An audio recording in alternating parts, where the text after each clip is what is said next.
In a galaxy where survival means taking what you need and showing no mercy, where alien species view humans as nothing more than violent primitives who somehow stumbled into space travel. One desperate mother's choice to steal food for her dying child would spark a chain of events that would forever change how the universe sees humanity. What happens when the most unexpected act of kindness comes from the species everyone fears most? Six-fingered hands trembled as she pressed herself against the cold metal wall of the space station's lower cargo bay. Her violet skin had turned an unhealthy pale shade, and her large, golden eyes darted nervously between the security cameras that swept the area in predictable patterns. She had memorized their timing over the past 3 days, watching and waiting for the right moment. Her baby was dying. The tiny infant had been born during their escape from the destroyed mining colony of Prime, and without proper nutrition, his small body was failing. The emergency rations on their damaged transport ship had run out 6 days ago, and the medical bay's nutrient synthesizers had been offline since the reactor leak that killed most of their evacuation convoy. The Station Nexus 7 was their last hope. The massive trading post sat at the crossroads of three major shipping lanes, serving as a neutral ground where dozens of species conducted business.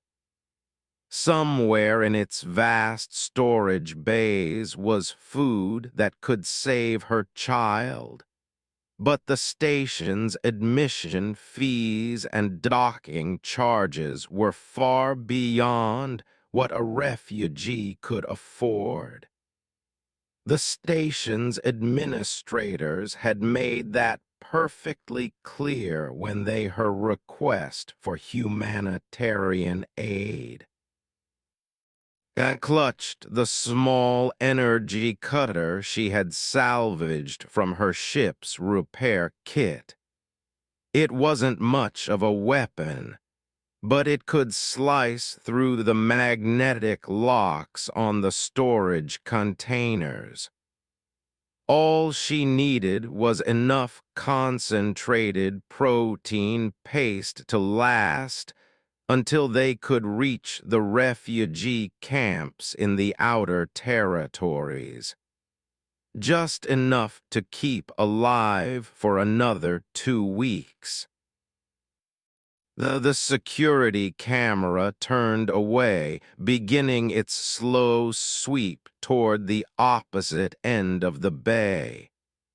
Counted under her breath in her native tongue, waiting for the perfect moment. 20 seconds. That's how long she had before the camera would turn back and catch her in its field of view. She darted forward, her bare feet silent on the deck plating.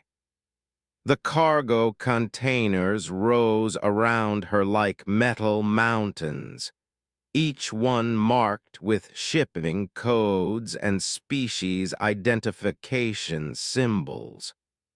She recognized the curved script of the trade consortium and the harsh angular marks of the empire, but she was looking for something specific. Emergency rations were typically stored in the smaller, pressurized containers near the bay's environmental systems. By 15 seconds, there, a cluster of cylindrical containers bore the universal symbol for preserved food. Activated her energy cutter and pressed it against the magnetic lock. The device hummed softly as it sliced through the metal, sparks flying in tiny arcs that seemed impossibly bright in the dim lighting of the cargo bay. By 10 seconds, the lock fell away with a soft clang that seemed to echo through the entire bay. His heart hammered against her ribs as she pulled open the container's lid. Inside, neat rows of sealed nutrition packages gleamed under the overhead lights. Each one contained enough concentrated nutrients to sustain an adult humanoid for several days. For an infant, a single package could last a week. The 5 seconds, grabbed 3 packages and stuffed them into her torn clothing. As the security camera began to turn back in her direction, she pressed herself against the side of the container, holding her breath. The mechanical device swept past her hiding spot without slowing, its sensors detecting nothing unusual. But as began to move toward the exit, her foot caught on a loose deck plate. The metallic clang rang out through the cargo bay like a bell, and suddenly every security light in the section blazed to life.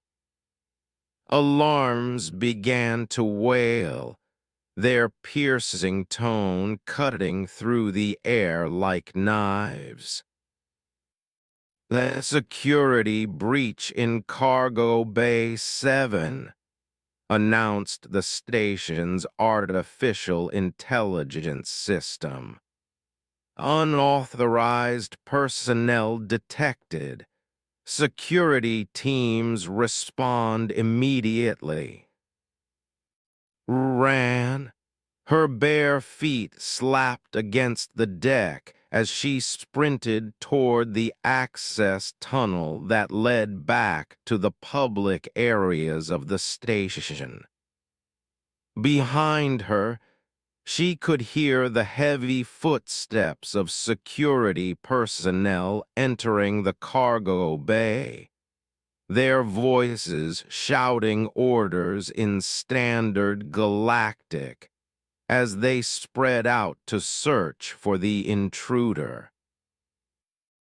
She reached the access tunnel and dove inside, crawling through the narrow maintenance space as fast as her exhausted body could manage. The stolen nutrition packages pressed against her ribs, their sharp edges digging into her skin, but she ignored the pain. Needed this food. Nothing else mattered. The tunnel emerged into a busy marketplace where dozens of species milled about between vendor stalls.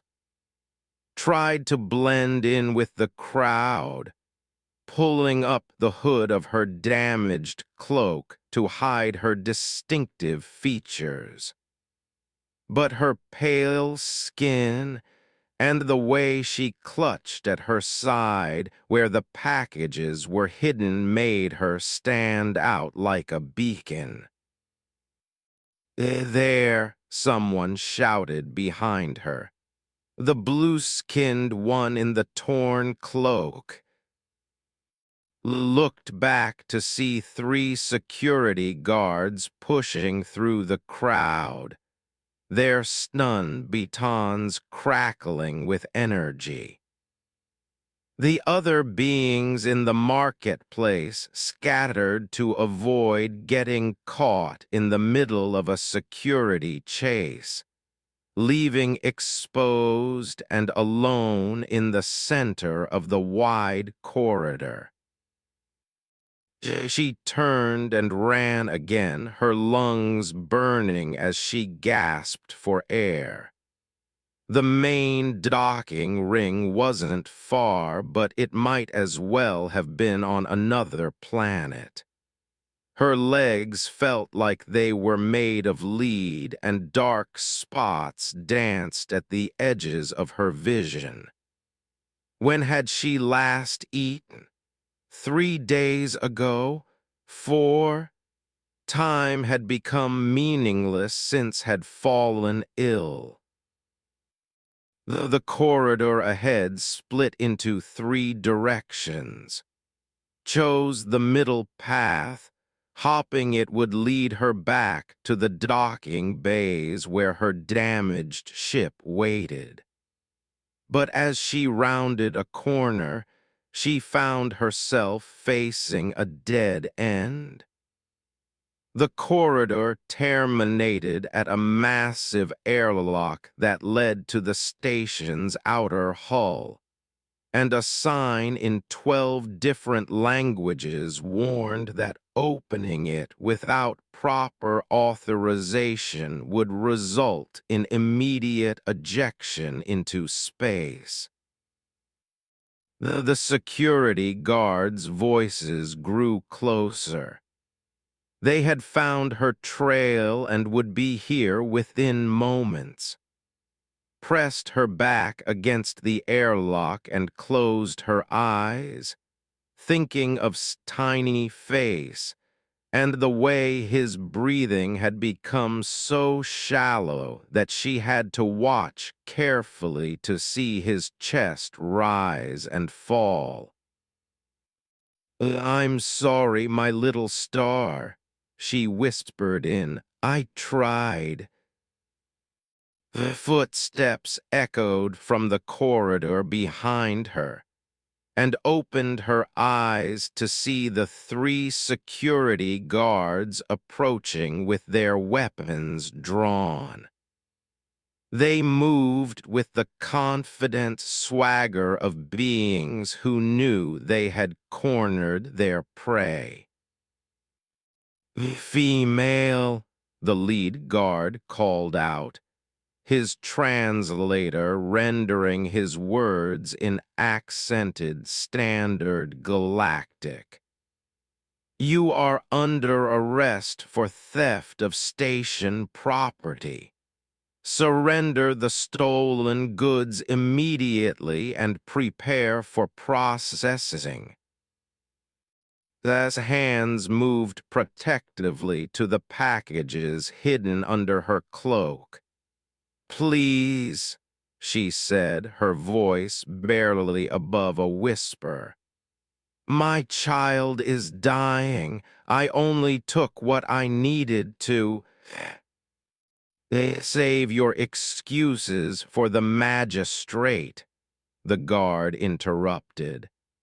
"Theft is theft, regardless of your circumstances. Now remove the stolen items and place them on the ground." "I can pay you back," said desperately. "Once I reach the refugee camps, I can work. I can send you credits. I just need—" The guard raised his stun baton, its energy field crackling ominously. This is your final warning. Comply immediately or face the consequences. The shoulders sagged in defeat. She reached under her cloak and pulled out the 3 nutrition packages, their metallic surfaces reflecting the harsh overhead lighting. As she bent to place them on the ground, tears ran down her cheeks and splattered onto the deck plating. But before she could release the packages, a new voice cut through the tension. Hold on there. Everyone turned to see a figure approaching from the side corridor. He was tall and broad-shouldered, wearing the simple gray jumpsuit of a cargo hauler. His skin was a pale pink color that marked him as human, and his dark hair was cropped short in a military style. But it was his eyes that caught attention. They were a warm brown color, and they held an expression she hadn't seen in months. Genuine concern. The lead security guard shifted his grip on his stun baton. Human, this does not concern you. Move along before you find yourself in similar circumstances. The human stopped about 3 meters away, his hands held loosely at his sides in a non-threatening gesture. I couldn't help but overhear the situation, he said, his voice calm and measured. Sounds like the lady here is in some trouble. She's a thief, the guard replied curtly. She stole station property and is now facing the consequences of her actions. The human's eyes flicked too, taking in her emaciated appearance and the desperate way she clutched the nutrition packages. What did she steal? 3 emergency ration packages from Cargo Bay 7. I see. The human reached into his jumpsuit and pulled out a small credit chip. What's the value of 3 emergency ration packages? The guard's mandibles clicked in confusion. Excuse me. The stolen goods, what do they cost? I'd like to purchase them from you. Human, that is not how station security protocols. Everything has a price, the human interrupted. Emergency rations are sold in the civilian sector for about 20 credits each. I'm willing to pay 60 credits for the 3 packages, plus another 40 credits for your time and trouble. That's 100 credits total. The guards exchanged glances, their expressions uncertain. The lead guard's translator crackled as he spoke in his native language to his companions, too quickly for the universal device to keep up. The theft has already occurred, the guard finally said. Station regulations require that all criminals be processed through the magistrate's office. The human nodded thoughtfully. I understand your position, but consider this.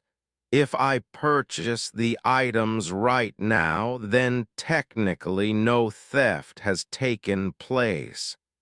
The lady was simply retrieving goods that had already been paid for. That's not how. Look, the human said, his voice taking on a more business-like tone. I'm James, captain of the cargo hauler Lucky Strike. My ship is docked at Bay 12, and I've got a full manifest logged with your traffic control. I'm a legitimate trader with a clean record and valid credentials. If I want to buy 3 emergency ration packages and give them to someone in need, that's my business. He held up the credit chip. 100 credits, cash transaction, no paperwork required. The guards huddled together for a whispered conversation, watched the exchange with growing hope, afraid to believe that this stranger might actually be willing to help her. In her experience, other species viewed as weak and expendable. The galaxy had made that clear when the mining corporations had stripped their bare and left her people to die in the vacuum of space. After what felt like an eternity, the lead guard stepped forward. The human may purchase the emergency rations for 100 credits. However, the female will still receive a citation for entering restricted areas without authorization. James nodded. That's fair. He tossed the credit chip to the guard, who caught it with one of his 4 arms. Pleasure doing business with you. The guard's scanner beeped as the credit transfer. Transaction confirmed. The human has purchased 3 emergency nutrition packages. He looked at. You may retain the items, but you are hereby banned from entering restricted areas of this station. Future violations will result in immediate detention. As the security guards walked away, muttering among themselves, found herself alone in the corridor with the human who had just saved her life. She stared at him in confusion, trying to understand why he had helped her.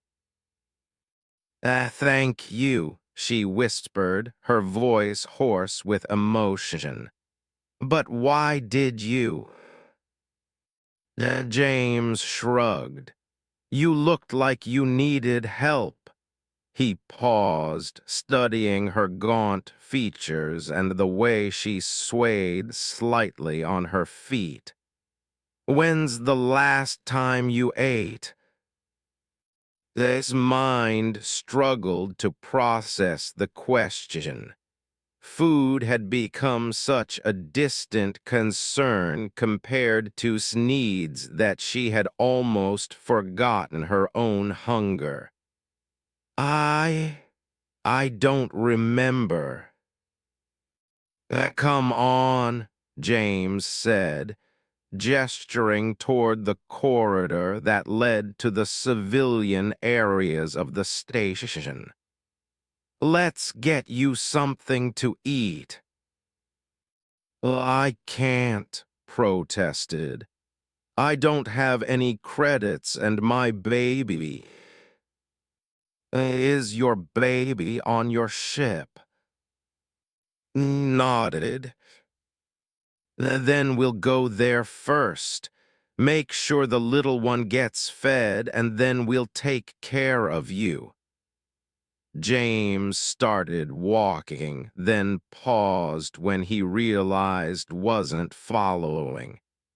"Hey, it's okay. I'm not going to hurt you." Took a tentative step forward, then another. As they walked through the station's corridors, she kept glancing at James out of the corner of her eye, trying to understand his motivations. In her experience, no one did anything without expecting something in return. "Well, what do you want from me?" she finally asked. James looked genuinely puzzled by the question. "Want from you? Nothing, I just want to help." But why?" James was quiet for a moment, considering his answer. "Because someone needs to," he said eventually. "Because you're scared and hungry and trying to save your child's life. Because that's what decent people do for each other." They reached the docking ring and led James to her damaged ship. The vessel had once been a sleek scout craft, but months of desperate travel had taken their toll. Scorch marks from weapons fire decorated the hull, and several external sensors hung loose from their mountings like broken bones. Inside, the ship's cramped living quarters were in even worse condition. The air recycling system wheezed and rattled, and the lighting panels flickered intermittently. But in the small sleeping alcove, carefully cushioned and protected from the ship's various malfunctions, lay. The infant was so small that he could have fit in James's palm. His skin had the same violet hue as his mother's, but it was pale and translucent, showing the delicate network of veins beneath. His breathing was shallow and rapid, and his eyes remained closed despite the noise of their entrance. Knelt beside her child and carefully tore open one of the nutrition packages. The concentrated protein paste inside had the consistency of thick soup and smelled faintly of synthetic vitamins. She scooped a small amount onto her finger and gently placed it on Slip's. For a terrifying moment, the infant didn't respond. Then his tiny mouth opened, and he began to suck weakly at the nutrition paste, let out a sob of relief, and continued feeding him, one tiny portion at a time. James watched the scene in silence, his expression thoughtful. When had finished feeding and the baby had fallen into what looked like a more peaceful sleep, James spoke quietly. How long has he been sick?" "Since we left Prime," replied, gently stroking her child's forehead. "The evacuation ships were overcrowded and there wasn't enough food for everyone. The adults decided that the children should eat first, but even then—" She trailed off, unable to finish the sentence. "Where are you trying to get to?" The refugee camps in the outer territories. There are medical facilities there that can help him." His voice was filled with a desperate hope. "But my ship's hyperdrive is damaged, and I don't have enough fuel for the journey." James nodded slowly. "What would it cost to fix your ship and refuel?" Laughed bitterly. "More credits than I've ever seen in my lifetime.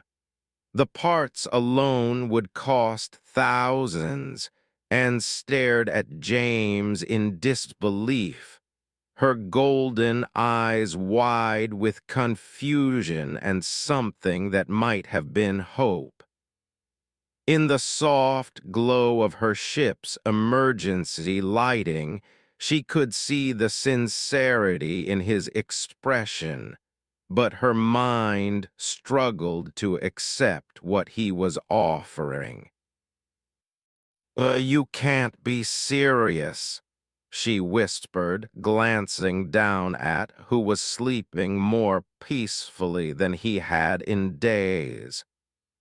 "You don't even know me. Why would you help a refugee?" James settled himself on the floor of the small cabin, his long legs folded awkwardly in the cramped space. "Tell me something. When you were stealing those ration packs, were you thinking about yourself?"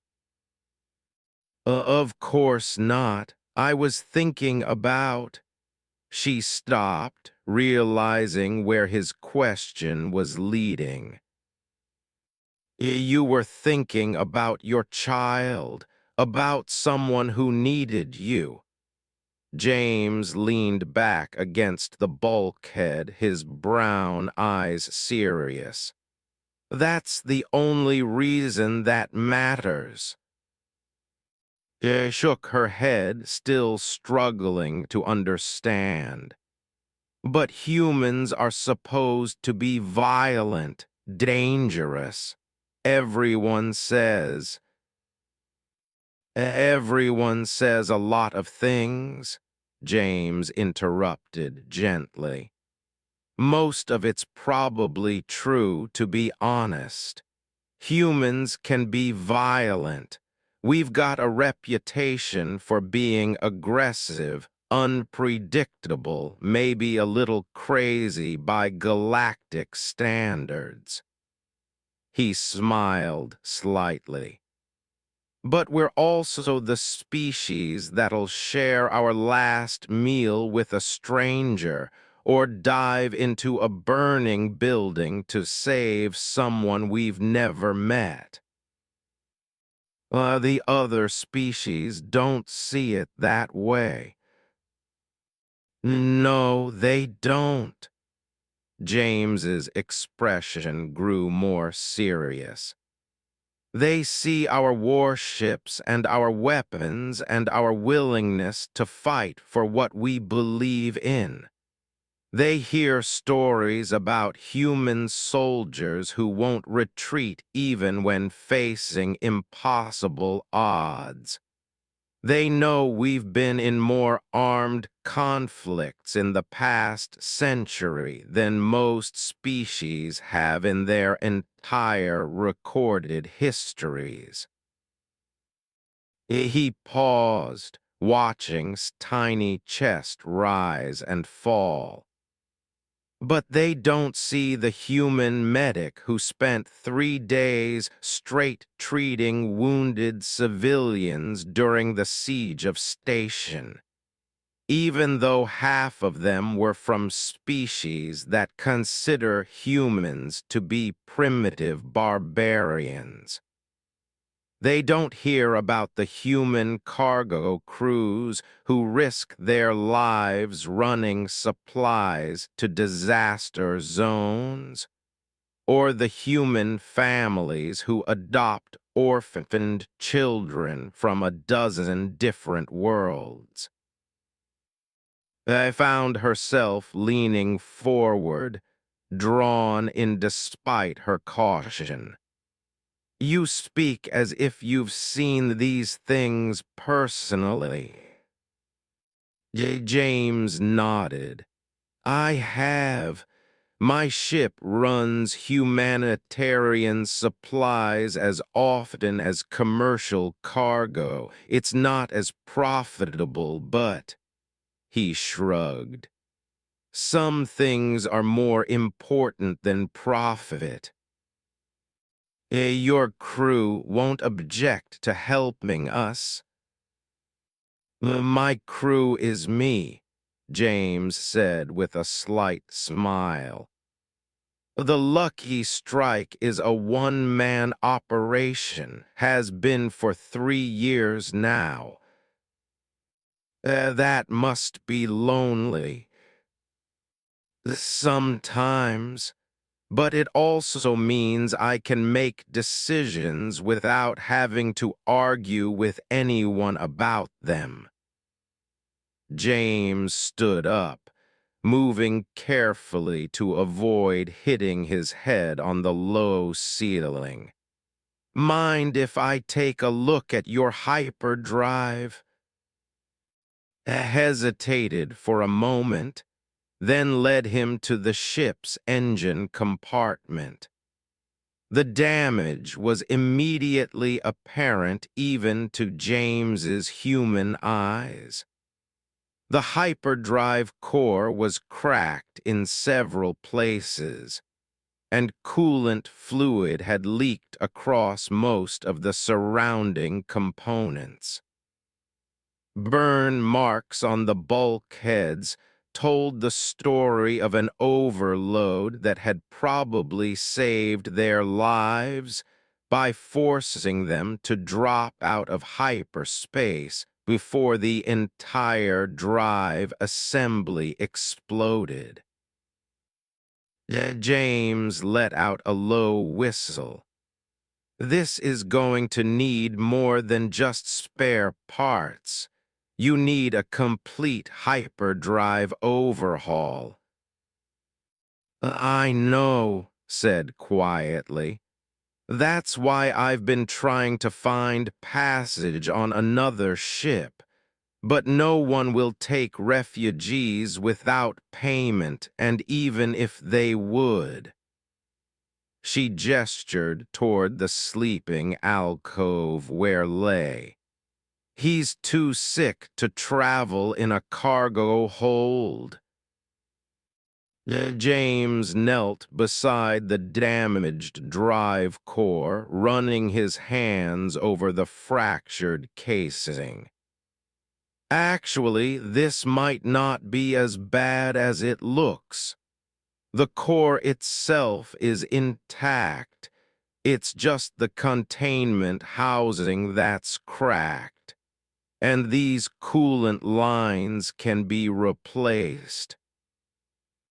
You understand technology. I understand energy systems, James replied. Hyperdrive principles are pretty universal, even if the specific implementations vary between species. The real problem is going to be finding compatible parts. He pulled out a small diagnostic scanner from his tool belt and began running it over the damaged components. The good news is that most of this can be jury-rigged with standard parts. Engineering is actually pretty robust. It just uses different connection protocols than human systems. We watched him work, still struggling to believe that this was really happening. Even if you could repair it, I can't pay you. I have nothing to offer in return. James looked up from his scanner.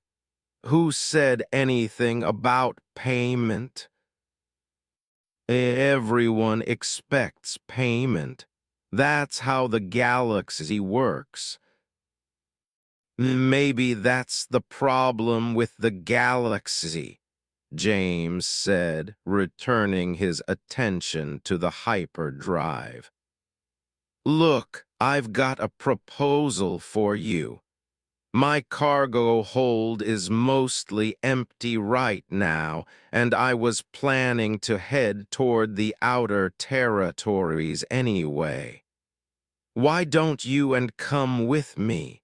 We'll get him to proper medical care, and then I can help you figure out what you want to do next. It was quiet for a long moment, processing the offer. You would do this for strangers? You're not strangers anymore, James said simply. You're friends who need help. The word friends hung in the air between them, foreign and wonderful to ears. When had she last had a friend? Before the mining corporations came to prime? Before her husband died in the evacuation? The concept seemed almost mythical now. I don't understand you, she said finally.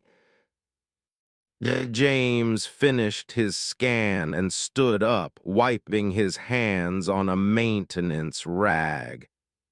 That's okay. I don't always understand myself either. He paused, studying her expression.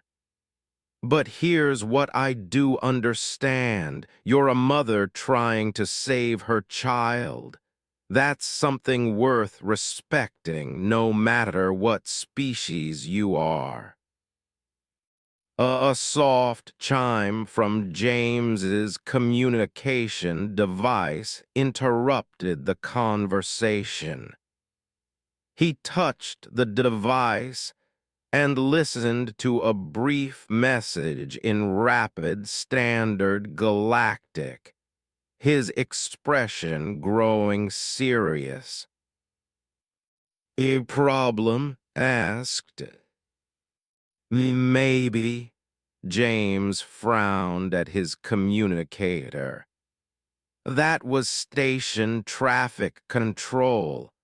Apparently, there's a patrol ship requesting permission to search all vessels in the docking ring.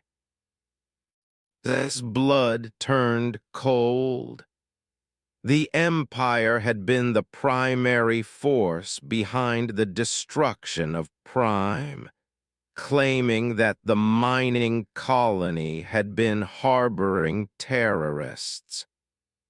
In reality, the had simply refused to accept the exploitative terms of the latest mining contracts.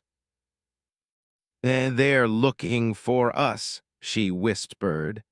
For the survivors. Or why would they be interested in refugees? Because we've seen what they did to we're witnesses to their war crimes. His voice trembled with a mixture of fear and rage. They can't let us reach the refugee camps. If we tell our story to the Galactic Council, they'll face sanctions and war crimes tribunals, James finished grimly. How long before they get search authorization? The Station Nexus 7 is supposed to be neutral territory, but they have economic influence here. Maybe an hour, maybe less. James was already moving toward the ship's exit. Pack everything you need for light as possible. We're leaving. Oh, but my ship. We'll have to stay here. My ship is faster, and if we're lucky, they won't connect me with you until we're already gone. I quickly gathered the few possessions that mattered. Blanket, the remaining nutrition packages, and a small data pad containing pictures of her family. Everything else would have to be left behind, but these things had become her entire world. James helped her carry to his ship, which was docked only a few bays away. The Lucky Strike was a mid-sized human cargo hauler built for efficiency rather than comfort. But it was clean and well-maintained, and the hum of its properly functioning systems sounded like a lullaby after months on her dying ship. The passenger cabin is this way, James said, leading her through a narrow corridor to a small but comfortable room. It's not much, but it's got its own environmental controls and medical monitoring equipment. I settled on the room's narrow bed, marveling at the soft mattress and clean sheets. "This is wonderful," she said, meaning it completely. "I'll start the departure sequence," James said. "We should be able to launch within 10 minutes. But as they prepared to leave, noticed something troubling. Through the cabin's small viewport, she could see other ships in the docking ring, including several that she recognized as refugee vessels similar to her own. Smoke was rising from one of them, and she could see armed figures moving between the ships. "James," she called urgently. He joined her at the viewport, his expression darkening as he saw what had caught her attention. The patrol ship had arrived ahead of schedule, and they weren't waiting for official authorization. Armed soldiers were moving from ship to ship, searching for something or someone specific. They're not just looking for you, James realized. They're looking for all the survivors. As they watched, A family of was dragged from one of the ships and forced to their knees on the docking ring's deck. Even through the thick hull of James's ship, they could hear the sound of energy weapons charging. "Well, we have to help them," said desperately. James was already at the ship's communication console, his fingers flying over the controls. "Station Control, this is Captain of the Lucky Strike. I'm reading weapons fire in the docking ring. Request immediate security response." The reply came back in the bored tone of a bureaucrat who had seen too much violence to be surprised by it anymore. "Captain, the patrol vessel is conducting authorized anti-terrorism operations. All civilian vessels are advised to remain in their berths until the operation is complete." "Anti-terrorism operations?" James's voice was tight with controlled anger. "I'm looking at what appears to be the execution of unarmed refugees. The Empire has presented evidence that survivors pose a significant security threat to galactic commerce. Station management has authorized all necessary measures to contain this threat." James cut the communication channel with more force than necessary. "Bastards," he muttered, then looked at apologetically. "Sorry." "Don't apologize for speaking the truth." His voice was calm, but her golden eyes burned with a cold fury that James had never seen in a sapient being before. "They're going to kill them all, aren't they?"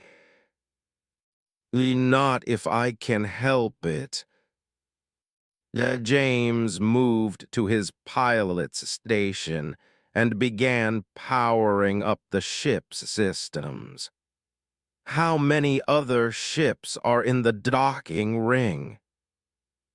I pressed her face against the viewport, counting. "I can see 7, maybe 8. The passenger capacity.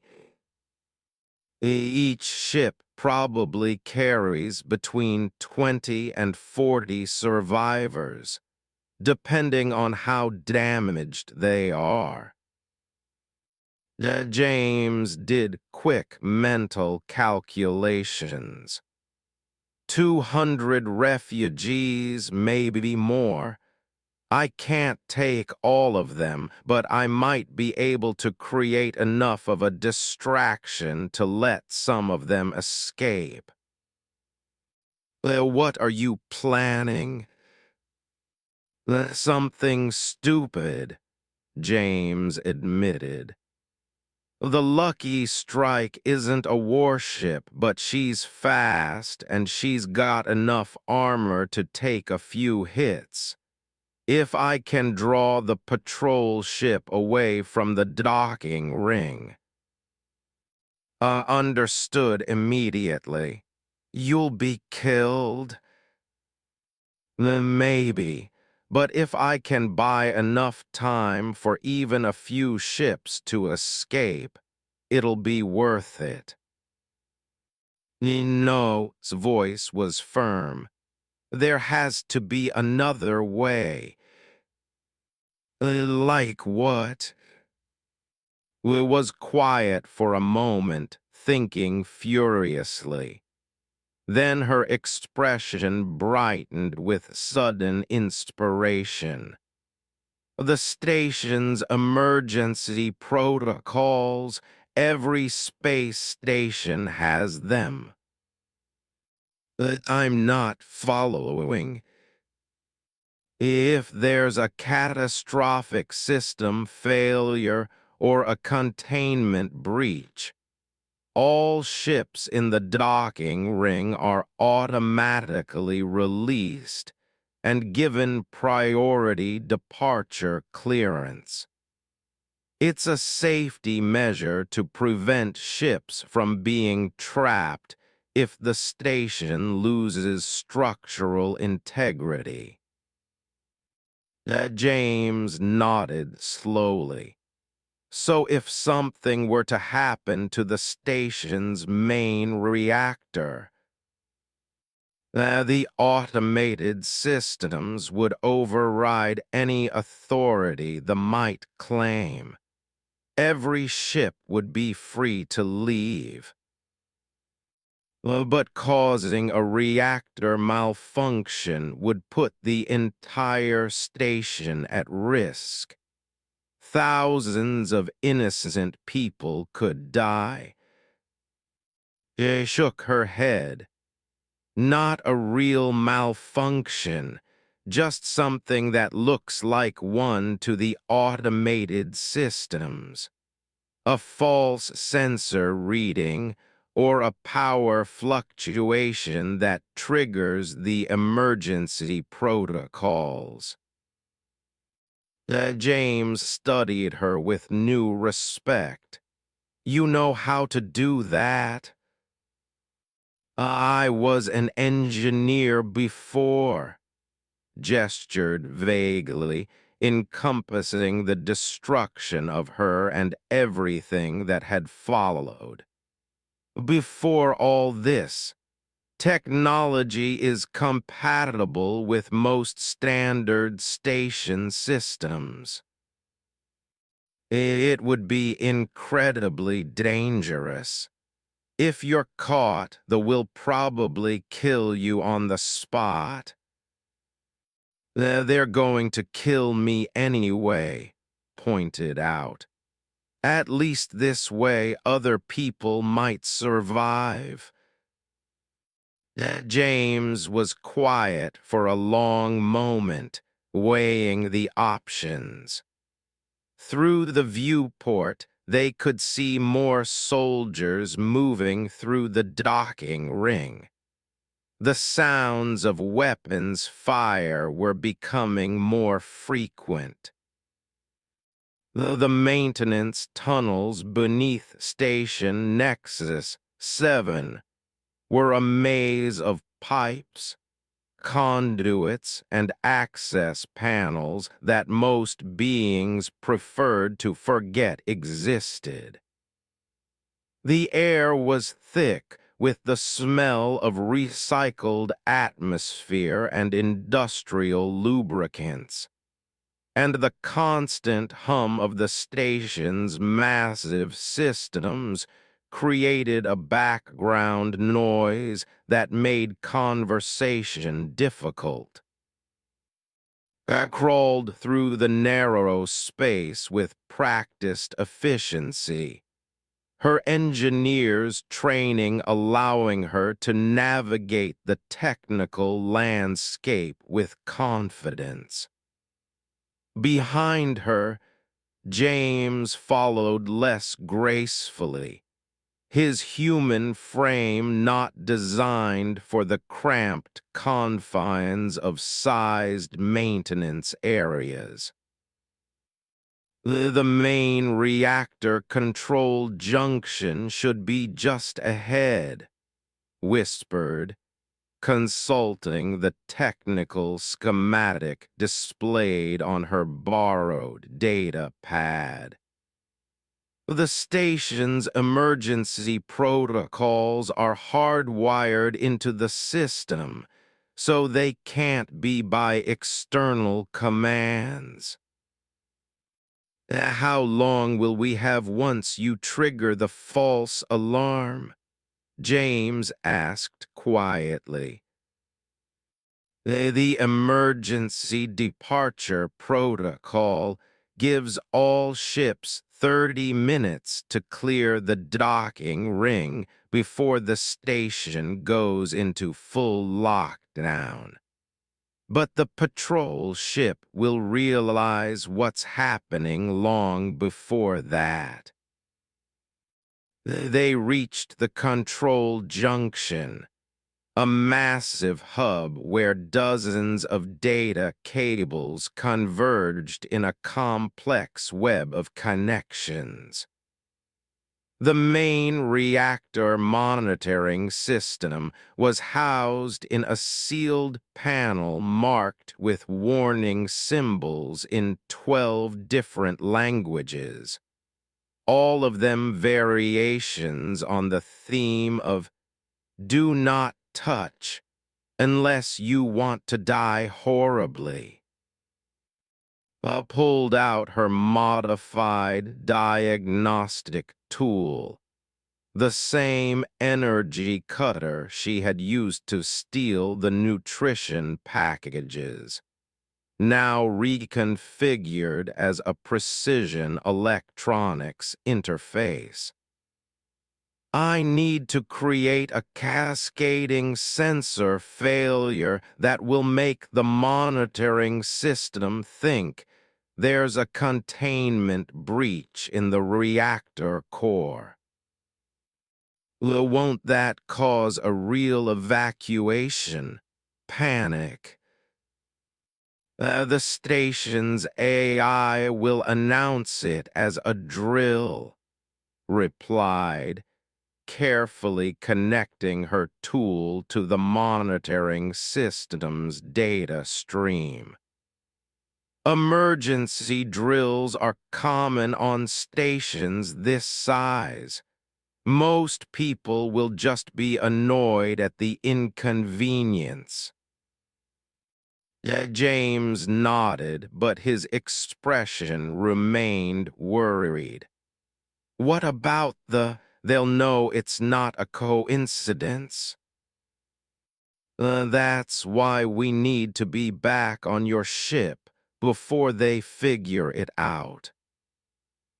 His fingers danced across her diagnostic tools interface, inserting carefully crafted false data into the reactor monitoring system.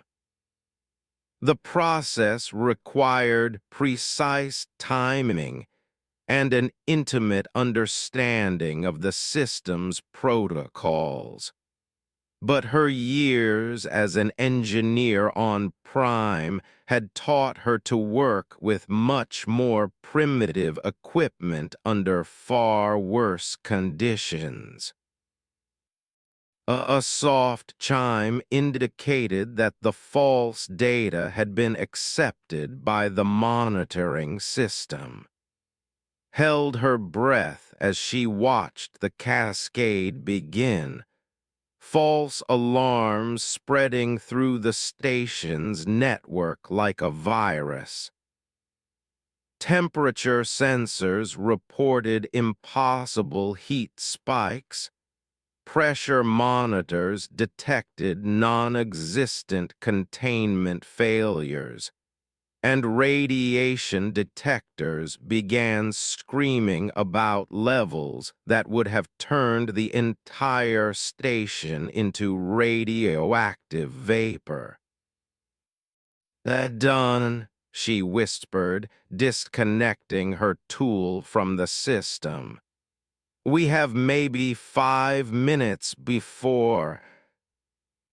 The station's emergency klaxons began wailing, their deafening noise echoing through the maintenance tunnels like the cry of some massive mechanical beast.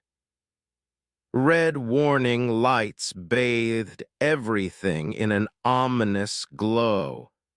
and the station's AI began broadcasting the emergency protocol in calm, measured tones. Attention all station personnel and visitors. This is an emergency drill. All vessels in the docking ring must depart. All right, he said finally. How do we do it? That's assuming I could find someone willing to work on technology. Actually, James said, I might be able to help with that too. The greatest strength isn't found in weapons or technology, but in the simple human ability to see past differences and offer a hand to someone in need.